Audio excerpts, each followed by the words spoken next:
क्या बात हुई प्रधानमंत्री जी से? हम तो सोच रहे थे कि जाएंगे तो पता नहीं क्या क्या सवाल होंगे। हादसा आपके साथ ऐसा हुआ, ऐसे पे तो आदमी सरेंडर कर देता है। रेलवे के यूनियन होने के बाद इतना आप लोगों ने चक्का जाम किया, इतना विरोध, इसके बाद भी एनपीएस और यूपीएस जैसी व्यवस्था आ गई। साम्राज्यवादी सोच है, ये उसका परिणाम है कि आज़ादी से पहले देश में एक ही ट्रेड यूनियन आंदोलन होता था। कांग्रेस सत्ता में जैसे ही आई, इसने अपनी एक अलग यूनियन बना दी। सरकार के कान पे जू नहीं रेंग रहा है या सरकार की मंशा ही नहीं है कि पुरानी पेंशन बहाल हो? देखिए, फैक्ट तो यही है कि सरकार की मंशा पुरानी पेंशन बहाल करने की बिल्कुल नहीं थी। क्या पता रेलवे को जब पूरी तरीके से निजीकरण कर दिया जाए तो चीजें बेहतर हो जाए। बहुत खराब हो जाएगा। आप काम कर सकते हैं तो काम कीजिए, नहीं तो अगला गेट के बाहर खड़ा है। हम सन 60 पे हड़ताल में गए, सन 68 में हम लोग हड़ताल में गए, सन 74 में हम लोगों ने चक्का जाम किया। तो वो गरीब लोग रहे कहाँ? उन गरीबों की बात हुई कहाँ? 2 जनरल बोगी हो गए। देखिए, बात आपकी मनीष भाई बिल्कुल ठीक है। अब आप आगे हार्डकोर पॉलिटिक्स में आने वाले हैं, अब यूनियन की बात छोड़ के आप देश की बात करने वाले हैं। हम उन 2 करोड़ लोगों का रोज क्या करेंगे जो हमारे गरीब लोग हैं? ये बर्बाद कर देंगे। ये ठीक है, मैंने अपना बच्चा खो दिया, लेकिन ये लाखों बच्चे भी तो मेरे ही सहारे हैं। इनको कौन देखेगा? इनको कौन देखेगा? रेलवे प्रिंसिपल एम्प्लॉयर है, इसकी जिम्मेदारी रेलवे को लेनी होगी। मैं धमकी देने का आदी नहीं हूँ, ना मेरा मंतव्य है। बिका हुआ जो मीडिया है वो हमेशा इनके पक्ष में लिखने का काम करता है।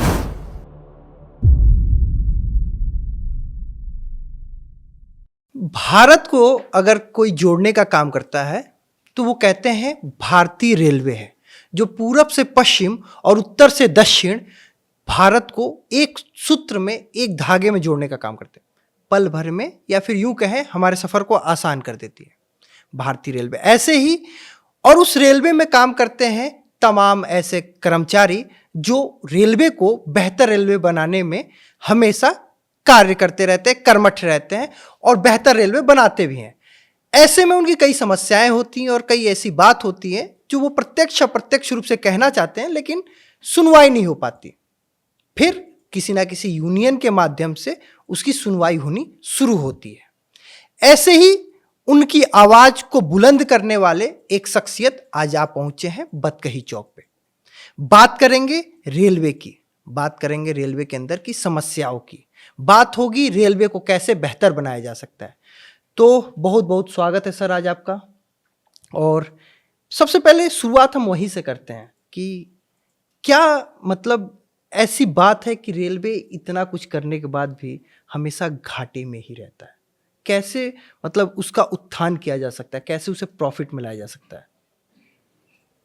देखिए, अगर हम रेलवे के मुनाफे की बात करेंगे तो फिर रेलवे को एक कमर्शियल एंटरप्राइज या वाणिज्यिक संस्थान के रूप में लेना पड़ेगा। तो as a trade union leader, as a सामाजिक कार्यकर्ता, मैं रेलवे को वाणिज्यिक संस्थान नहीं मानता हूँ। मैं रेलवे को देश की जनता को समर्पित एक संगठन मानता हूँ, क्योंकि रेलवे जो है वो उन लोगों के लिए है जिनके लिए यातायात की दूसरी सेवाएं नहीं हैं। तो अगर हम इसको भी कमर्शियल एंटरप्राइज के रूप में यूज करने लगेंगे तो मुनाफा तो हो जाएगा, लेकिन देश की गरीब जनता कहाँ जाएगी? तो इसलिए मेरा अपनी सोच ये है कि रेलवे को जो है वो बजाय वाणिज्यिक प्रतिस्पर्धा में पड़ने के, हम इसको एक सामाजिक संस्थान के रूप में ही यूज करें। और रेलवे बनी भी इसी बात के लिए थी, मुनाफा कमाने के लिए नहीं बनाई गई थी। जहाँ तक बेहतरी का सवाल है, आप मानेंगे कि बेहतरी तो भारतीय रेल ने पहले से बहुत अच्छी की है। इसमें इसलिए किया है कि आप देखिए, एक टाइम था जब हमारे पास में लकड़ी के स्लीपर्स थे और 4 व्हीलर्स चलते थे फ्रेट ट्रेन्स के लिए। तो लकड़ी के स्लीपर हमारी पटरियों को जो है वो हर समय ढीला करते थे, और जो हमारे जो डिब्बे हैं वो भी उसके अनुरूप नहीं होते थे, 4 व्हीलर्स थे, तो वो कहीं ना कहीं रोज ही ढुलकते मुड़कते रहते थे। ढुलकते मुड़कते तो आज भी हैं, लेकिन अब वो स्थिति नहीं है, क्योंकि कंक्रीट स्लीपर्स हैं तो मेंटेनेंस में भी काफ़ी तरक्की हुई है। सिग्नलिंग जो पहले कहीं पर आप जाइए तो डंडा खड़ा हो जाता था, कहीं जाइए नीचे हो जाता था, तो अब वो डंडे ख़त्म हो गए। उनकी जगह जो है वो स्टेट ऑफ आर्ट टेक्नोलॉजी आ गई है, सॉलिड स्टेट सिग्नलिंग की व्यवस्था है, वो ऑटोमेटिक सिग्नलिंग है। अगर ब्लॉक सेक्शन में गाड़ी है तो सिग्नल जो है वो हरा मतलब लाल रहेगा, और ब्लॉक से निकल जाएगा तो ऑटोमेटिक हरा बाकी रहेगा। टेक्नोलॉजी पे आएंगे बाकी टेक्नोलॉजिकल इम्प्रूवमेंट के बाद में आज जो पब्लिक को आराम देने की बात है, तो वंदे भारत में आप देखिए कि पहले से बहुत ज़्यादा कंफर्ट है। हाँ, शताब्दी उसको बहुत हाईटेक बनाया गया है। हाँ, शताब्दी के मुकाबले वंदे भारत काफ़ी हुआ है। राजधानियाँ चली तो शुरू में कन्वेंशनल कोचेज थे, उतनी अच्छी नहीं थी। जब से LHV कोचेज आ गए हैं तब से राजधानियाँ भी बहुत अच्छी हो गई। हमारा जो कंफर्ट लेवल है इन LHV कोचेज ने काफ़ी अच्छा इम्प्रूव किया है। उसमें यात्रा करने में लोगों को जो है, अभी कुछ गाड़ियाँ ऐसी हैं जिनमें जर्क्स लगते हैं। उसका कारण यह है कि जहाँ से हमने टेक्नोलॉजी इंपोर्ट की तो वहाँ पर हमने इंजन जो खरीदे वो अलग से खरीद लिया। हमने ये देखा नहीं कि उनके कंट्री में क्या हालत थी। इंजन जहाँ से खरीदे, इस पे हम आएंगे, कुछ देर बाद आएंगे। थोड़ा यहाँ से आते हैं। इतना बड़ा नेटवर्क, करीब 36,000 किलोमीटर के आसपास, 13,000 पटरियाँ हैं। ऐसे में काम करते बहुत सारे कर्मचारी, और उनकी बात कहीं ना कहीं दब जाती है।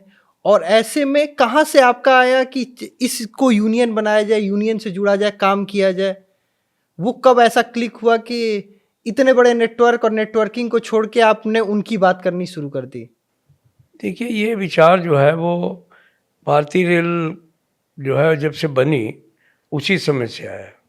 क्योंकि जिस समय भारतीय रेल बनी, अंग्रेज़ों ने इसको बनाया और उन्होंने इसको अपने स्ट्रेटजिक पर्पज़ के लिए बनाया कि उनको सेना लानी है, ले जानी है, उनको यहाँ के जो खनिज हैं, यहाँ की जो संपदा है उसका दोहन करना है।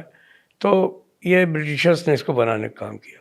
24 अप्रैल 1924 को उन्होंने जो है वो आज से 100 साल पहले, आज से 100 साल पहले हमारे जो उस जमाने के नेता थे उन्होंने देखा कि ट्रेड यूनियन थी उस समय, ऐसा नहीं ट्रेड यूनियन नहीं थी, लेकिन वो ट्रेड यूनियन जैसे टेक्सटाइल में लोग काफ़ी संगठित थे, जो दूसरे कल कारखाने थे उनमें थोड़ा सा संगठित ज़्यादा थे। तो रेलवे में उसकी ज़बरदस्त आवश्यकता पड़ी और उन नेताओं ने सोचा कि ये ट्रांसपोर्ट का ऐसा सेक्टर है जिसमें बहुत शोषण हो रहा है, कि आदमी आता है उसको काम के घंटे का कोई वो नहीं है, जब तक मर्जी हो काम लो उससे। दूसरा ये था कि कोई भी जो है वो मिनिमम वेज नहीं था। अंग्रेज जो थे उनको अलग तनख्वाहें थी, उनका बेटर वेजेस थे, गोरे लोगों के उनके सैलरी अच्छी और सैलरी अच्छी, उनको बेनिफिट्स भी अच्छे, और जो हमारे काले लोग थे उनको कम मजदूरी, उनको जब मर्जी आए कान पकड़ के रखो, जब मर्जी आए निकाल दो।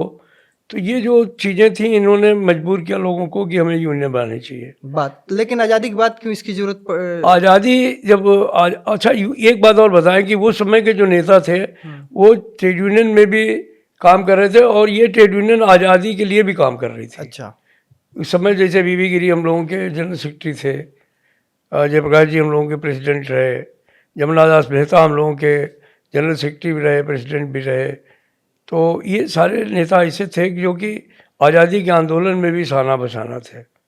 तो एक तरीके से दोहरा आंदोलन चल रहा था कि अंग्रेज़ों को भी हटाना है और साथ इसके ये जो हमारे ऊपर अत्याचार कर रहे हैं छोटे छोटे लेवल पे इसको भी दुरुस्त करना है। हाँ, इनको भी इंडोर्स करना। लेकिन वही मेरा सवाल है कि आज़ादी के बाद भी आज़ादी तो हमको जरूर मिली, इसमें कोई शक नहीं है, लेकिन आज़ादी मिलने के बाद में जो है वो एक जो बहुत बड़ी गड़बड़ी आई वो ये आई कि आज़ादी से पहले देश में एक ही ट्रेड यूनियन आंदोलन होता था, उसका नाम all India trade union Congress था। कांग्रेस सत्ता में जैसे ही आई इसने सबसे पहला काम ये किया कि इसने अपनी एक अलग यूनियन बना दी। अच्छा। Indian national trade union Congress. और इसने जो रेलवे की एक ही फेडरेशन थी, ऑल इंडिया रेलवे फेडरेशन बनी थी, उसको भी तोड़ दिया, अपनी पार्टी का एक अलग संगठन खड़ा करने का काम किया। तो ये पॉलिटिकल लेवल पर जो मजदूरों के बंटवारे का काम हुआ, ये एक बहुत बड़ा झटका था ट्रेड यूनियन आंदोलन के लिए। और इसके बाद जो अंग्रेज करते थे, मैं समझता हूँ कि वही काम जो है वो जब आज़ादी के बाद हमारी नई सरकार आई, उन्होंने भी वही काम करना, वही काम पद्धति, कांग्रेस ने भी किया। वही पद्धति उन्होंने भी चालू कर दी।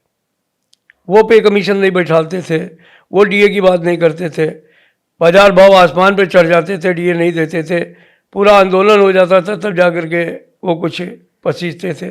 यही काम ये सरकार भी कर रही थी। इसने भी पे कमीशन बैठाने से मना कर दिया, इसने भी डीए देने से मना कर दिया। तो तब ऑल इंडिया रेलवे फेडरेशन को मजबूर होकर के हड़ताल पे जाना पड़ा। हम सन 60 पे हड़ताल में गए, सन 68 में हम लोग हड़ताल में गए, सन 74 में हम लोगों ने चक्का जाम किया। इन सभी हड़तालों में हमारे जो है वो सन 60 में हमारे 7 आदमी शहीद हो गए, 5 तो अकेले दाहोद में हो गए। अच्छा। और 68 में हमारे 9 लोग मारे गए, जिनमें 5 साथी सिर्फ पठानकोट में शहीद हुए। एक मरियानी में हुआ, एक बोगई गांव में हुआ, एक बीकानेर में हुआ, एक सेंट्रल सेक्रेटेरिएट में हुआ। और उनके परिवारों के साथ आज यूनियन क्या साथ में है कि नहीं है? वो लोग, उन लोगों को हम लोग बाकायदा उनका केयर करते हैं, हर साल शहीदी मेला लगाते हैं, उसमें बुलाते हैं, उनको सम्मान करते हैं। कई लोगों के बच्चे अब रेलवे में भी नौकरी कर रहे हैं। अच्छा, रेलवे के यूनियन होने के बाद इतना आप लोगों ने चक्का जाम किया, इतना विरोध उस समय टीएडी के लिए जो भी, आज इसके बाद भी एनपीएस और यूपीएस जैसी व्यवस्था आ गई, इस पर आप क्या कहेंगे? देखिए, ये भी एक, मैं ये तो कहूँगा कि जो साम्राज्यवादी सोच है, ये उसका परिणाम है। कारण यह है कि भारत सरकार की जो आर्थिक नीतियां हैं, या मैं ये कहूँगा कि शायद हो सकता है दूसरे देश भी इसमें शामिल हूँ, मैं खाली भारत सरकार को दोष नहीं देना चाहता।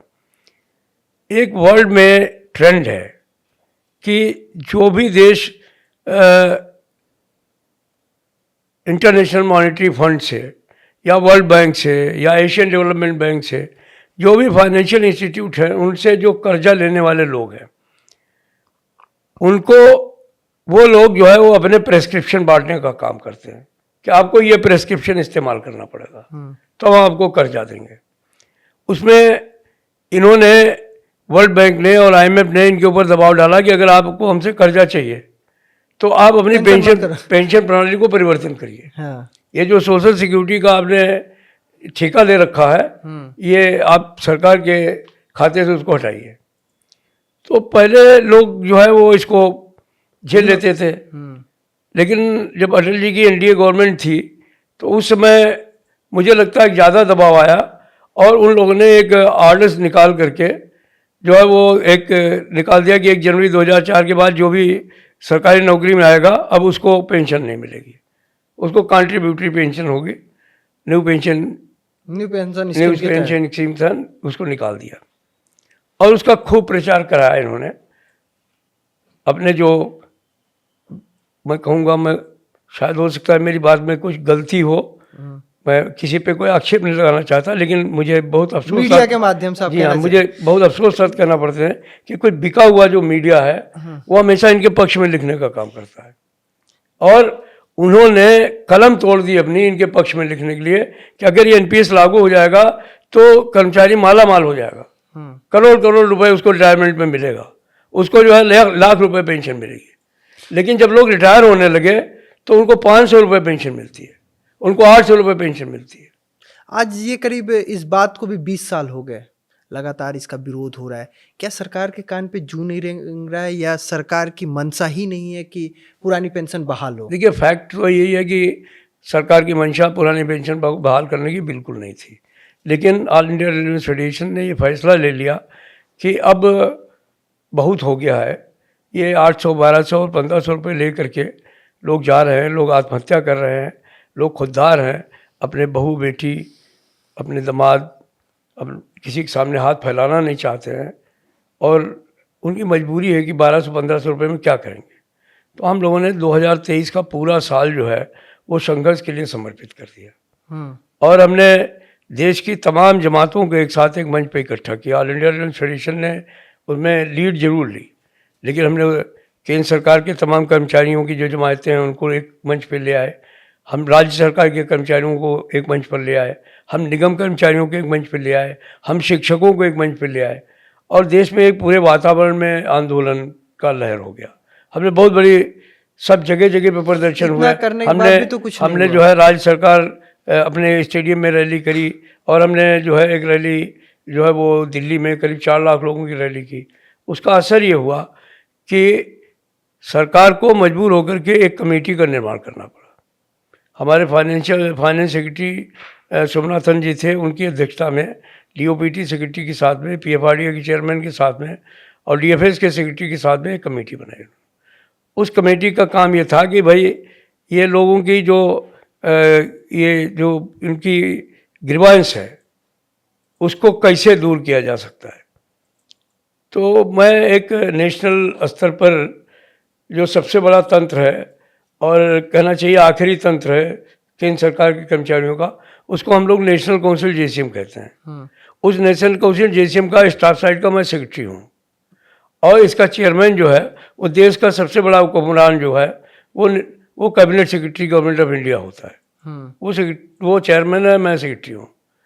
तो फिर उनसे उस स्तर पे बातचीत हुई, और हमारे कैबिनेट जो हमारी कमेटी बनी थी उससे भी हमारी 4 बार बातचीत हुई।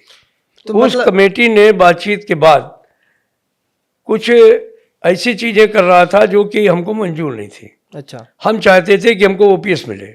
ओपीएस का मतलब है ओल्ड पेंशन स्कीम मिले। ओल्ड पेंशन स्कीम का मतलब ये था कि हमें जो हमारी तनख्वाह है उसका आधा पैसा पेंशन के रूप में मिले, और जो उस समय डीए हो वो हमको महंगाई राहत के रूप में मिले। हमें जो फैमिली पेंशन है वो दी जाए। अभी फैमिली पेंशन नहीं थी पुरानी न्यू पेंशन में। जो मिनिमम पेंशन है वो नहीं थी हमारे इस एनपीएस में। तो हम चाहते थे कि हमारे जो लोग हैं जो इसमें आते नहीं हैं जल्द में पेंशन की, तो उनको मिनिमम पेंशन मिले, अदरवाइज वो लोग बिना पेंशन के क्या करेंगे। तो ये हमारी मांगे थी कुछ, और ये था कि रिटायरमेंट के समय उनको एक लमसम अच्छा पैसा मिले। तो मतलब मोटा समझाइए, जो आपने मीटिंग की उससे कुछ अच्छी हरी झंडी मिलने की उम्मीद है कि नहीं? अभी बस मीटिंग चलेगा? मैं सिर्फ 2 मिनट आपसे लूँगा। तो इस मीटिंग के बाद में वार्ता करीब करीब टूट गई थी। क्यों? इसलिए कि हम 50% की डिमांड कर रहे थे, वो 50% नहीं देना चाहते थे। हम 60% फैमिली पेंशन की डिमांड कर रहे थे, वो 60% नहीं देना चाहते थे। हम मिनिमम 15,000 रुपये पेंशन की डिमांड कर रहे थे, वो नहीं देना चाहते थे। तो हम लोगों ने फिर स्ट्राइक का बैलेट ले लिया कि हम लोग हड़ताल करेंगे। फिर चक्का जाम, और नोटिस दे दिया। नोटिस देने की बात कर दी कि हम 1 मई से हड़ताल पे चले जाएंगे। उस समय देश में चुनाव थे। अच्छा। तो फिर कैबिनेट सेक्रेटरी ने बुलाया कि भाई तुम लोग कर क्या रहे हो, कोई सरकार है नहीं, आपसे निगोशिएट कौन करेगा। हमने कहा आप करेंगे निगोशिएट, मोदी जी करेंगे निगोशिएट। हाँ। चुनाव लड़ रहे हैं, इसका मतलब ये थोड़ी ना कोई प्रधानमंत्री नहीं है, एक्टिंग प्रधानमंत्री, वो प्रधानमंत्री हैं। हाँ। तो उन्होंने कहा भाई कुछ तो रहम करो, थोड़ा सा और शांत रहो। तो हमने कहा कि कोई बात तो कर नहीं रहा हम लोगों से। फिर बातचीत शुरू हुई, और जब सरकार सत्ता में आ गई दोबारा, तो ये जो कमेटी थी उसने और वित्त मंत्री ने इस बारे में बातचीत करी प्रधानमंत्री से कि ये मामला ऐसा अटका हुआ है। तो अभी अगस्त में 24 तारीख के लिए खबर आया कि प्रधानमंत्री जी मिलना चाहते हैं। तो उन्होंने बुलाया हमको, स्टैंडिंग कमेटी जो हमारी है उसके 7-8 लोग गए हम लोग मिलने उनसे, सेंट्रल गवर्नमेंट। तो क्या बात हुई प्रधानमंत्री जी से? प्रधानमंत्री जी ने बड़े सहज भाव से कहा, हम तो सोच रहे थे कि जाएंगे तो पता नहीं क्या क्या सवाल होंगे। जो वहाँ पर कमेटी हमको कह रही थी कि हम आपको 40% ज़्यादा नहीं देंगे, तो हो सकता है कहीं प्रधानमंत्री जी भी ऐसा करें। लेकिन हम लोगों ने मन बना लिया था कि प्रधानमंत्री जी के साथ कोई सरकारी कर्मचारियों के प्रतिनिधि हैं, हम बहुत अदब के साथ उनको कह देंगे विनम्रता से कि हम 50% से कम पर हमारा कोई समझौता नहीं। मतलब ये जो बार्गेनिंग है वो 50 से नीचे आएंगे नहीं, ये बिल्कुल तय कर लिया था। ठीक है। लेकिन मोदी जी से मिलने के बाद तो बिल्कुल पास ही पलट गया। जो हम लोग सोचते थे वो कुछ हुआ ही नहीं, क्योंकि जैसे हम लोग गए वो मुझे लगता था कि वो प्रधानमंत्री के तरीके से मिलेंगे।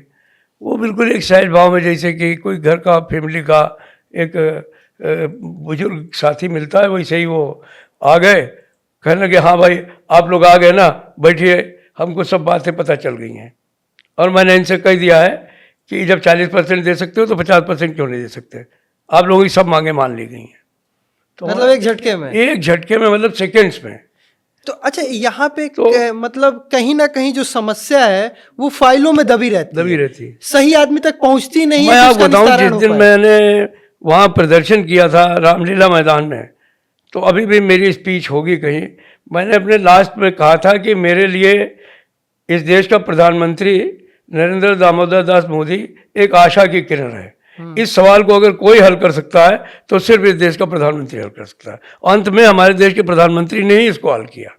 मतलब आप जो चाहते थे वहां पे मांग पूरी हुई। मांग पूरी हुई, लेकिन अभी भी इसमें कुछ प्रॉब्लम्स हैं, वो हम ये लोग समस्या क्यों नहीं खत्म होती? नहीं, समस्या देखिए, जब तक मजदूर रहेगा, जब तक मालिक रहेगा, समस्या तो कभी खत्म होगी। मजदूर अपने हिसाब से मजदूर अपने हिसाब से मजदूरी मांगेगा, मालिक भी सोचता है कि यार इनको एकदम से सब कुछ दे देंगे तो इनका दिमाग खराब हो जाएगा।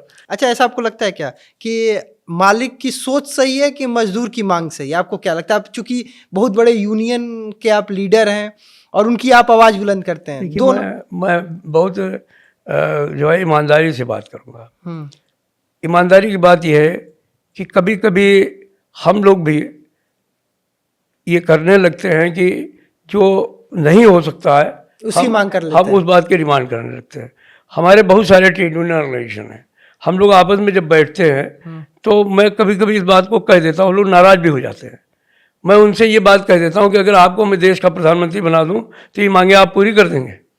अच्छा, तो लेकिन एक बात ये भी निश्चित है कि सरकार भी उसको जो चीज़ सोचनी चाहिए अपने वर्कर के बारे में वो उसकी प्रायोरिटी नहीं है।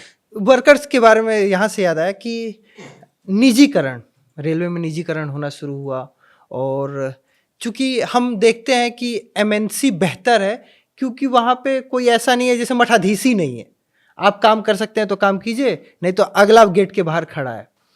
क्या पता रेलवे को जब पूरी तरीके से निजीकरण कर दिया जाए तो चीजें बेहतर हो जाएं? इस पे आपकी क्या राय है? बहुत खराब हो जाएगा।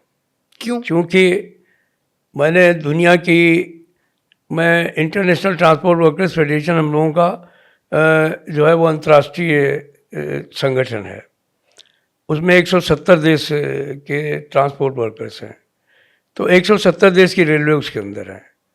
मैं उसकी गवर्निंग बॉडी का मेंबर हूँ, एग्जीक्यूटिव बोर्ड का मेंबर हूँ, और मैं उसमें पिछले 30 साल से जुड़ा हूँ।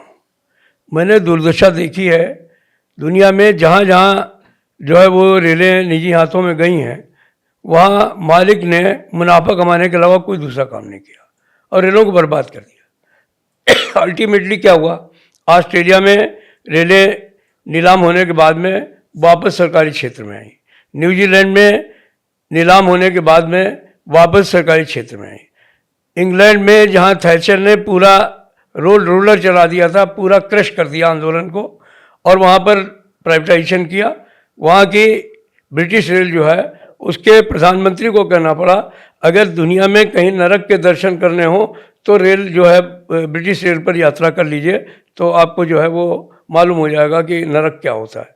यानी आपको लगता है तो कि अगर ये स्थिति रेलवे में आई, भारतीय रेल में, तो हम उन 2 करोड़ लोगों का रोज क्या करेंगे जो हमारे गरीब लोग हैं?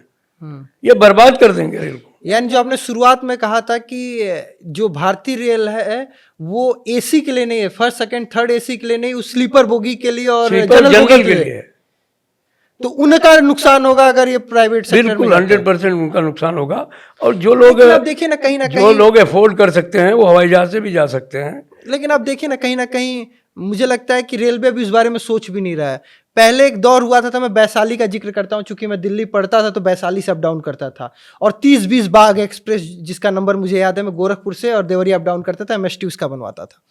पहले स्लीपर बोगी S6 S7 तक होता था और कहीं B1 और B2 2 ही एसी बोगी होती थी।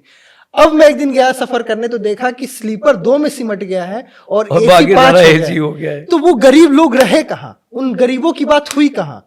2 जनरल बोगी हो गए। पहले का दौर ऐसा होता था, मेरे पिताजी चूंकि फौज में थे तो MP वाला भी एक रहता था, तो मेरे पास कार्ड बना था तो मैं उसमें भी चला जाता था। आज वो भी नहीं, 30-20 बाग एक्सप्रेस में लगता था, अब नहीं है। देखिए बात आपकी मनीष भाई बिल्कुल ठीक है, लेकिन जो 2 तरीके के बल्कि 3 तरीके के लोग हैं। एक तो आप कह सकते हैं कि रिच कम्युनिटी है, एक आप कह सकते हैं नियो रिच कम्युनिटी है, जो बीच के हैं, जो बीच का है, और जिनको दिखाना भी है मैं अमीर हूँ। हाँ मैं अमीर हूँ। और एक तीसरे वो लोग हैं जो वास्तव में गरीब हैं। तो वास्तविकता तो यह है कि हमें सोचना चाहिए वो जो वास्तव में गरीब हैं उनके बारे में, लेकिन हमें सुविधाएं न्यू रिच के बारे में भी क्रिएट करनी है। तो ये जो भी अब थर्ड एसी में एक थर्ड एसी इकोनॉमी भी आ गया। हाँ, इसलिए आ गया कि लोगों की अभिलाषा है कि हम भी ठंडी गाड़ी का आनंद ले लें, थोड़े लेकिन पैसे उसमें ज़्यादा सीट भी लगेंगे, जल्दी मिल जाता है। थोड़े पैसे ज़्यादा लग जाएंगे, तो इसमें कोई नुकसान नहीं है। बस एक ही नुकसान हो रहा है जो मैंने माननीय मंत्री जी को भी कहा है, अभी अमृत भारत के जो कोचेज बन रहे हैं उनमें जनरल कोचेज काफ़ी बन रहे हैं। हमने कहा कि जब तक आप जनरल, या तो आप जनरल ट्रेन चलाइए, कुछ ट्रेनें चल रही हैं खाली जनरल हैं, पहले जनसाधारण हाँ शायद करते जनसाधारण वगैरह वही लेकिन ट्रेनें वो हैं। बीच में ये देखना नीतीश जी देखने के में टाइम में उन्होंने जनसाधारण चलाई, बहुत बढ़िया ट्रेन चली। अब वो हमारे जो है वो गरीब रथ चला दी थी लालू जी ने, तो पूरी एसी ट्रेन थी, लेकिन यह है कि लोगों ने उसको पसंद किया इसलिए कि उसके पैसे बहुत कम थे, कम पैसे में ठंडी गाड़ी का आनंद ले रहे थे लोग। तो मैं ये कह रहा हूँ कि अभी हमको और कोशिश हो रही है कि ये जो भारतीय रेल में जो एक जनरल कोचेज का अभाव होता जा रहा है उनको बढ़ाने का काम किया जाए। तो अभी ये अमृत भारत कोचेज आ रहे हैं, बिल्कुल मॉडर्नाइज्ड हैं, तो उनमें वो जनरल कोचेज ज़्यादा बना रहे हैं ताकि लोग जो हैं वो आराम से यात्रा भी कर सकें बिना झटका खाए हुए। और जो है वो ये जो भूसे की तरह भरते हैं, 2 कोच रहते हैं, उनमें भी अगर थोड़ा सा आधा मिलिट्री को चला गया, आधा महिलाओं को चला गया, तो एक दिव्यांग ही को कोच चला बचता है बिल्कुल। तो वो एक बहुत बड़ी समस्या है। क्योंकि आप जिनकी प्रतिनिधित्व करते हैं वो करीब लाखों की संख्या में, 10 लाख से ज़्यादा लोग हैं, कैसे कनेक्ट होते हैं इन लोगों के साथ? अब ऑर्गेनाइजेशन बहुत पुराना है और उसका स्ट्रक्चर जो है वो ऐसा रोबस्ट है कि ब्रांच के लेवल से लेकर के और एपेक्स लेवल तक जहाँ मैं बैठा हुआ हूँ सब लोग वेल कनेक्टेड हैं। दूसरी बात यह है कि आज रेलवे में करीब 8 लाख के करीब नए बच्चे आ गए हैं और वो बड़े इक्विप्ड हैं, बड़े होशियार हैं, वो लोग कम्युनिकेशन के मास्टर्स हैं। तो हमें भी अपने पद्धति के बारे में थोड़ा चेंज करना पड़ा। अब पहले हम लोग भी नहीं जानते थे कि भाई कम्युनिकेट कैसे किया जाएगा, उनको क्या है। अब हर आदमी जो है वो व्हाट्सएप पे भी है, इंस्टाग्राम पे भी है, फेसबुक हमारे अपने ही 1 लाख के करीब फॉलोअर हैं। अच्छा। जो है वो एक्स पे, तो ट्विटर पे, हाँ। एक ट्विटर पे। तो बात ये कि ये सारी चीज़ें जो ये बच्चे हैं उन्होंने आकर के हमको सिखा दिया। मतलब नई पीढ़ी आई नई पीढ़ी आई तो हमें भी परिवर्तन के लिए उन्होंने बात नहीं किया। तो उससे क्या है कि एक हमारी रीच भी बढ़ी और दूसरा ये भी है कि हमें लोगों के बारे में कि वो चाहते क्या हैं, उनके क्या विचार हैं, वो भी एक तरीके से मिले। तो हम भी थोड़ा सा जो है वो अपने रास्तों को बदला और चीज़ों को मनवाने में, उनकी मांगों को बनाने में हम काफ़ी सुविधा हुई। अच्छा, चलते हैं थोड़ा 2019 की तरफ। 2019 में चूंकि एक हादसा आपके साथ ऐसा हुआ कि आपके साथ जिसकी आस में, जैसे मैं अगर कुछ कर रहा हूँ तो मैं ये सोचता हूँ कि मैं अपने परिवार को बेहतर कर पाऊँ, अपने बेटे अपने बेटी का उज्जवल भविष्य कर पाऊँ। अगर वो चीज़ ध्वस्त हो जाता है, वो सपना ध्वस्त हो जाता है, तो फिर जीने की मनसा ही खत्म हो जाती है। ऐसे में एक आपके परिवार में हादसा हुआ, उसके बाद कैसे मतलब ये जज्बा आता है कि चलो करते हैं? ऐसे पे तो आदमी सरेंडर कर देता है। ब्रिजेश भाई अब बिल्कुल सही बात कर रहे हैं कि जिस समय मेरे साथ ये हुआ, हमारे जो 2 लोग हमारे लिए बहुत अच्छे तरीके से वो साबित हुए। एक तो मैं आपको बताऊं, ये डॉक्टर दिनेश शर्मा जो हैं, ये जो उप मुख्यमंत्री थे पहले। हाँ, ये हमारे बहुत मित्र हैं एक तरीके से। अच्छा। तो इन्होंने आकर के एक जो है वो माँ भीष्म की एक कहानी सुनाई कि जब भीष्म पितामह बाणों की शैया पर लेटे थे तो कृष्ण और अर्जुन ही उनको देखने जाते थे। तो एक दिन उन्होंने कृष्ण से पूछा कि भाई हमने तो कुछ अधर्म किया नहीं, कभी भी किसी का बुरा नहीं सोचा, जो धर्म की बातें थी वही की, तो मेरे साथ ऐसा क्यों हुआ? तो उन्होंने कहा कि इस जन्म में तो महाराज आपने नहीं किया, लेकिन 5 जन्म पहले आपने एक गिरगिटान को अपने तीर से उछाल दिया था, राजा आप तब भी थे, और वो एक बबूल के पेड़ पे गिरा था जाके, तो जितने कांटे उसको लगे थे आपको श्राप दिया था कि आपको किसी न किसी दिन इतने ही कांटे चुभेंगे, तो वो आप उसका भोग भोग रहे हैं। तो आप ये मत सोचिए कि मैंने अभी कुछ नहीं किया, सबका भला किया, हमारे साथ ऐसा क्यों हुआ, और अपने को थोड़ा संभालिए। दूसरा हमारे यूनियन के लोगों ने भी देखा कि जब मैं बिल्कुल विक्षिप्त हो जाऊंगा और सब खत्म हो जाएगा तो ये लोग मेरे को फिर लखनऊ से उठा के दिल्ली ले गए और 10-15 दिन इन्होंने जब वहाँ बैठाया तो सब तमाम बच्चे आने लगे, तमाम वो समस्याएं आने लगीं। तो फिर अचानक मेरे को लगा यार ये ठीक है, मैंने अपना बच्चा खो दिया, लेकिन ये लाखों बच्चे भी तो मेरे ही सहारे हैं, इनको कौन देखेगा? इनको कौन देखेगा। तो उसने एक मेरे को ऐसी ऊर्जा दी कि मुझे लगा कि नहीं नहीं, मुझे इनके लिए जीना है। तब वही लड़ाई आप लड़ रहे हैं। तो वो लड़ाई में लड़ रहा हूँ। अच्छा, तो लड़ाई आपको थोड़ा उधर भी देखना चाहिए। अभी देख, एक दिन मैं न्यू दिल्ली एक ऐसी सुपरफास्ट ट्रेन चलती है लखनऊ से दिल्ली के लिए, उसमें मैंने देखा कि बहुत से नए लड़के थे और टिकट चेक कर रहे थे। तब तक अटेंडेंट से मैंने पूछा कि अरे यार बहुत अच्छी भर्ती हो गई। तो उसने कहा जी ये भर्ती नहीं, ये सब 10-12-15 हज़ार पाते हैं, सब प्राइवेट में रख दिए गए। ऐसा है क्या? नहीं, ऐसा तो नहीं है। अच्छा, बिल्कुल नहीं है। तो सब नहीं भर्ती तो आपको बताऊं मैं, अब थर्ड पार्टी भी होने लगा है। खाली रेलवे में ही एक ऐसा विभाग है जो कि जहाँ पर की भर्ती हो रही है। अदरवाइज तो सरकारी दूसरे विभागों में, मैं तो चूँकि स्टाफ साइड का सेक्रेटरी हूँ, मैंने आपको बताया, किसी दूसरे डिपार्टमेंट में भर्ती नहीं हो रही, खाली रेलवे विभाग में भर्ती हो रही है। और उसकी वजह सिर्फ यूनियन और फेडरेशन है। अगर ये ARF नहीं होता तो ये भर्ती नहीं करते, सब काम आउटसोर्स कर देते। लेकिन चूँकि आउटसोर्सिंग कर रहे हैं, ऐसा नहीं कर रहे हैं, बाहर से लोग भी ले रहे हैं, हमको मालूम है ये, टिकट काटते हैं बाहर बैठ के। लेकिन कोशिश ये हो रही है कि जितने सेफ्टी के मामले में जुड़े हुए लोग हैं वहाँ पर कोई भी बाहर का आदमी नहीं आने पावे। जैसे गैंगमैन, तो अभी 1,40,000 लोग जो हैं वो पिछली बार भर्ती हुए हैं। अभी 52,000 लोगों का एडवर्टाइजमेंट हो चुका है और करीब 80,000 का और होने वाला है। इस महीने के अंत में, अगले महीने तक हो जाएगा 1,800 के ग्रेड पे में। लेकिन तब भी 1.5 लाख के करीब वैकेंसीज रहेंगी। उनके लिए भी मैं बात कर रहा हूँ मंत्री जी से कि कोई ऐसी व्यवस्था करिए जिससे कि बैकलॉग खत्म हो जाए। अभी इन्होंने, जब ये थे अरुण जेटली जी थे जब वित्त मंत्री, तो इन्होंने पार्लियामेंट में ये बोल दिया कि हम फिक्स टर्म एम्प्लॉयमेंट लाएंगे। वो फिक्स टर्म एम्प्लॉयमेंट जो है वो सारे सरकारी विभागों में लाने का काम है। वो रेलवे में भी आ रहा है, ऐसा नहीं कि नहीं आ रहा है। वहाँ पर ये जो वर्कर्स हैं उनको हायर करते हैं कम पैसे में और उनसे काम लेने की कोशिश करते हैं। लेकिन अभी जैसे चेकिंग का मामला है, इसमें नहीं आए हैं। लेकिन जैसे जेई भर्ती कर लेते हैं 20-25 हज़ार रुपये दे करके, ये जो हेल्पर्स हैं उनको 15,000 रुपये में भर्ती कर लेते हैं। तो ये सब चीज़ें हो रही हैं, बट ये सिस्टम भी फेल्योर है। रेलवे में ये संभव नहीं है। जहाँ जहाँ वो लोग काम कर रहे हैं वो काम फेल्योर हो रहा है। अब रेलवे में एक कमी है तो उसका एक दूसरा तरीका भी इन्होंने री एंगेजमेंट का लगाया हुआ है कि जो रिटायर हो गए हैं उनको भर्ती कर लो। अरे वो जो बुजुर्ग हो गया वो क्या काम करेगा? नहीं, वो तो सही बात है, हम उसका भी विरोध कर रहे हैं। हाँ। कि भाई वो रिटायर हो गया, उसको पेंशन मिल रही है, आप उसको जाने दीजिए। भर्ती करना है तो हम नया बच्चा भर्ती करिए, तो उससे क्या होगा कि एक एम्प्लॉयमेंट भी मिलेगा और दूसरा ये भी है कि वो कम से कम जो सेवा उसको दी जाएगी वो एक ट्रेनिंग के बाद में अपनी अच्छा काम करेगा। तो ये कशमकश तो है, इसमें कोई शक नहीं। एज ए यूनियन लीडर आप रेलवे के लिए ऐसा कौन सा प्रोजेक्ट सोच रहे हैं जो मतलब जिसको इम्प्लीमेंट आप करना चाह रहे हैं? देखिए, हमारे सामने जो सबसे बड़ी समस्या है वो रेल कर्मचारियों के एम्प्लॉयमेंट को लेकर के है।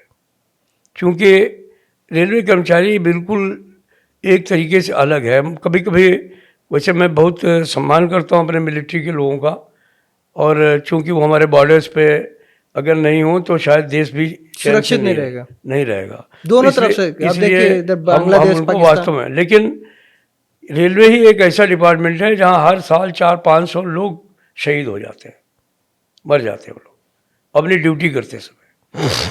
अच्छा, तो हमारे सामने एक सबसे बड़ा सवाल ये है कि ये जो मानवीय क्षति है वो नहीं होनी चाहिए। दूसरा सवाल ये भी है कि रेलवे का कर्मचारी हर समय रेल के साथ में जुड़ा रहता है। रेल चलती रहनी चाहिए, रेल चलती रहनी चाहिए। उस चलने के चक्कर में वो अपने परिवार को नहीं देख पाता, उसके बच्चे नहीं पढ़ पाते, उनकी तरफ उनका ध्यान ही नहीं जाता। असर ये होता है कि फिर जब नौकरी की होड़ आती है तो वो कहीं पर खड़े नहीं हो पाते हैं। तो हमारा ये भी कहना है कि आप उनके बच्चों को ट्रेनिंग दीजिए और ट्रेनिंग दे करके उनको रेलवे में एम्प्लॉयमेंट भी दीजिए। पहले ज़माने में ऐसा हुआ भी है, ममता जी ने हम लोगों के कहने पर एक स्कीम लार्जेस्ट थी, उसको लाने का काम किया था। जिनके बाप काम नहीं कर पा रहे थे, वो शिथिल हो गए थे, उनको रिटायरमेंट पे उनको रिटायरमेंट की स्कीम में ला करके पेंशन दे दी थी, घर जाओ, और उनके बच्चे को रेलवे में भर्ती करने का काम किया था ग्रुप डी में। एज ए लीडर आप रेलवे में रहे, आपको क्या लगता है सबसे अच्छा रेल मंत्री कौन रहा? लोग तो लालू जी को कहते हैं वैसे। तो मुझे तो मधु दंडवते सबसे अच्छे रेल मंत्री लगे। ऐसा कौन सा काम था उनका? इसलिए कि सन 74 में जो हड़ताल हुई थी उसमें हमारे करीब 1.5 लाख लोग विक्टिमाइज हो गए थे, 50,000 तो निकाल ही दिए गए थे।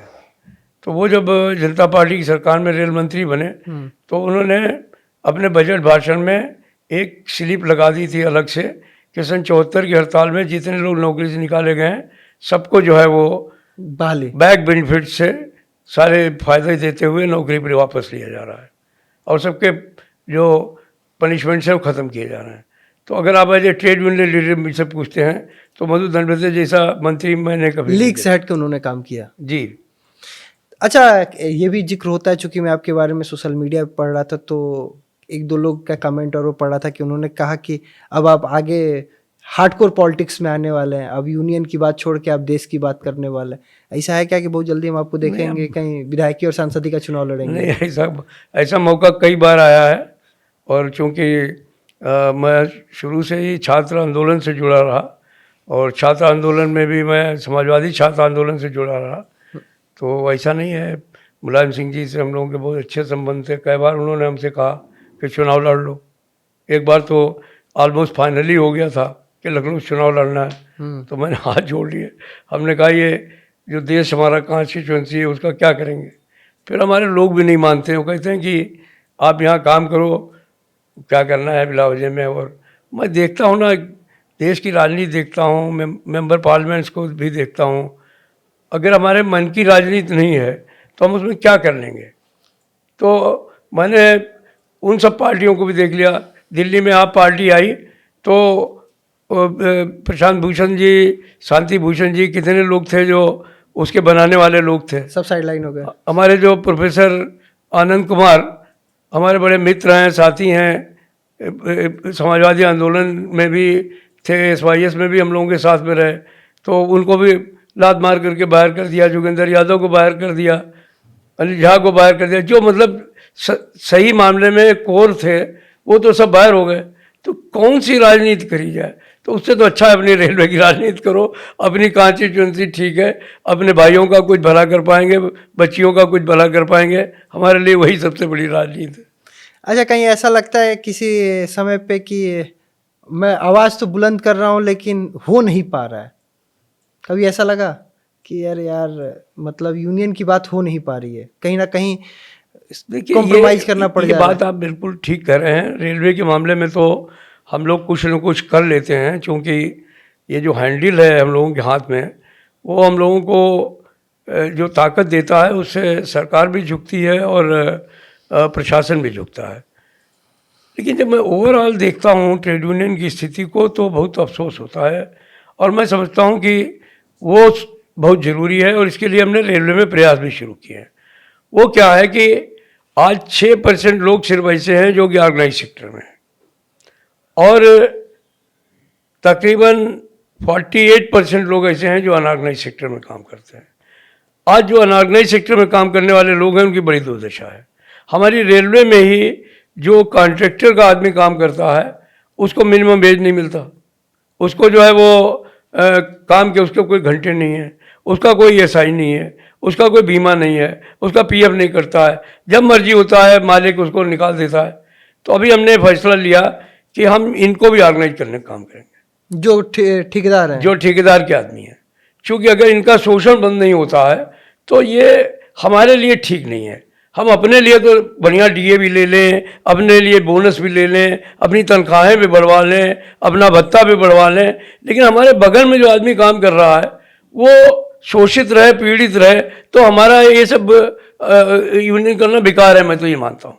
तो अभी हम लोगों ने लोगों को समझाया और लोग इस बात को समझ रहे हैं कि भाई जो भी लोग, हम बड़ा कन्वेंस नहीं बना रहे। मतलब इसको ऐसे कहा जाए कि फर्स्ट पार्टी का तो प्रॉफिट हो ही, थर्ड पार्टी का भी हो। हाँ हो, बिल्कुल हो, क्योंकि वो बेचारा है तो हम लोगों से भी, मैं दावे के साथ कहता हूँ, हमसे ज़्यादा मेहनत करता है। तो अगर वो मेहनत करता है तो उसको उसके मेहनत के पैसे तो मिलने चाहिए।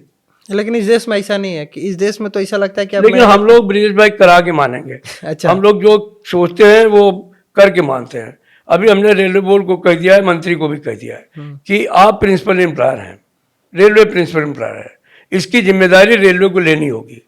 और अदरवाइज मैं धमकी देने का आदी नहीं हूँ, ना मेरा मंतव्य है। हम उनके तमाम जो ऐसे लोग हैं जो कि हमारे आउटसोर्स वर्कर्स हैं, उनको ऑर्गेनाइज करके और एक बड़ा आंदोलन छेड़ने का काम करेंगे। आपको क्या लगता है, आखिरी सवाल यही, कि ऐसा कौन सा काम करना चाहिए रेलवे को, यूनियंस को, जिससे रेलवे और बेहतर हो पाए? क्योंकि रेलवे अब टाइम पे थोड़ा आना शुरू हो गया, लेकिन अब ठंडी की बात अलग है। एक ही काम जो वर्कर को करना चाहिए वो यही है कि वर्कर को ये सोच लेना चाहिए कि वो जिस उद्योग में काम कर रहा है वो सर्विस ऑर्गेनाइजेशन है। सर्विस ऑर्गेनाइजेशन में सिर्फ टिकट चेक करने वाला ही सर्विस ऑर्गेनाइजेशन नहीं है, टिकट बांटने वाला ही सर्विस ऑर्गेनाइजेशन नहीं है। वहाँ पर जो पटरियों को ठीक कर रहा है वो भी सर्विस ऑर्गेनाइजेशन है। हमारे जो डिब्बों की मरम्मत कर रहा है वो भी सर्विस ऑर्गेनाइजेशन है। जो सिग्नलिंग की देखभाल कर रहा है वो भी सर्विस ऑर्गेनाइजेशन है। तो इस सर्विस ऑर्गेनाइजेशन में लगे हुए लोग सिर्फ ये सोच लें कि हमको अपनी जिम्मेदारी से अपना काम करना है, समय पर काम करना है, तो रेल बहुत बेहतर हो जाएगी। और सरकार का जो मामला है उसमें मुझे यही कहना है कि वो पैसा तो बहुत खर्च कर रहे हैं इंफ्रास्ट्रक्चर पर। इस साल 2,26,000 करोड़ रुपए लाट हो गया है। ये वही हाल है कि आदमी की भूख जो है वो 2 रोटी की है, अब उसको 8 रोटी परस रहे हैं। तो इससे क्या होगा कि अपच हो जाएगा, काम नहीं हो पाएगा। सरकार को इस रेल को बेहतर बनाने के लिए जो पैसा खर्च दे रहे हैं वो उसको ठीक तरीके से खर्च हो जाए, वो बर्बाद नहीं हो। मतलब जो पैसे आ रहे हैं वो सही जगह लगे, सही जगह लगे। और रेलवे का जो पब्लिक है जिसको की नीड है सेवाओं की, उनकी सेवाओं को बेहतर बनाने के लिए अगर एक वो रोड मैप तैयार करें, स्ट्रेटजी तैयार करें, तो रेल बहुत बेहतर हो जाएगी। तो अगर रेलवे का पैसा सही तरीके से सही जगह लग जाए तो रेलवे बहुत बेहतर हो जाएगा। यूनियन की भी बात हुई, तो आज हमारे बतकही चौक पे आए थे शिव गोपाल मिश्र जी, जो यूनियन की बात की, रेलवे की बात की। आपको ये वीडियो कैसा लगा कमेंट करके जरूर बताइएगा, और इंतजार कीजिएगा अगले वीडियो का शनिवार शाम 6 बजे। मुझे दीजिए इजाज़त, राम राम।